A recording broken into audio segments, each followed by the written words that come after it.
ஜனவரிக்குள் அரசியல் கூட்ட வழிகாட்டு நெறிமுறைகளை வெளியிட அரசுக்கு நீதிமன்றம் உத்தரவிட்டிருக்கிறது. அண்மை செய்தியாக பார்த்து வருகிறோம்.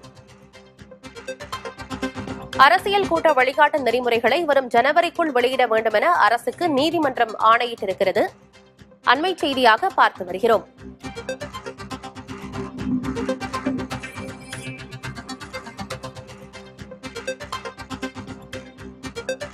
விவரங்களோடு செய்தியாளர் சுப்பையா இணைந்திருக்கிறார். என்ன விவரம் சுப்பையா?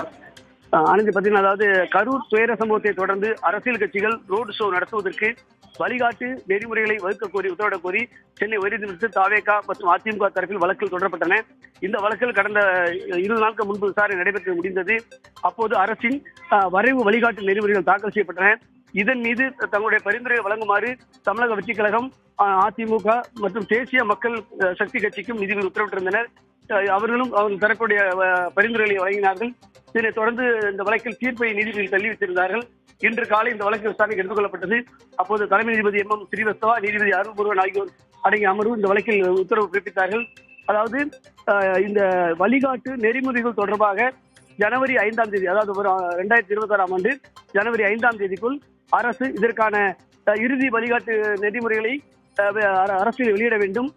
அரசியல் ஆலோசனை பெற்ற பிறகு அதே நேரத்தில் இதில் ஏதாவது குறைபாடுகள் இருந்தாலோ அல்லது வழிகாட்டு நெறிமுறைகள் ஆட்சேபம் இருந்தாலோ அதை எதிர்த்து வழக்கு தொடர்வதற்கும் அரசியல் கட்சிகளுக்கு உரிமை உள்ளது. எனவே அவர்கள் அதன் பிறகு வழக்கு தொடரலாம். தற்போது நிலவரப்படி ஜனவரி 5ஆம் தேதிக்குள் அதை வழிகாட்டு நெறிமுறை வெளியிடுமாறு சென்னை உயர்நீதிமன்றம் உத்தரவிட்டுள்ளது. ஆனந்தி,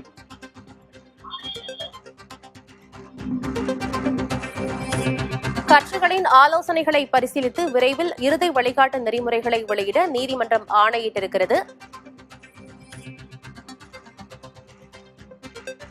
ஜனவரி 5க்குள் அரசியல் கூட்ட வழிகாட்டு நெறிமுறைகளை வெளியிட தமிழக அரசுக்கு உயர்நீதிமன்றம் ஆணையிட்டிருக்கிறது.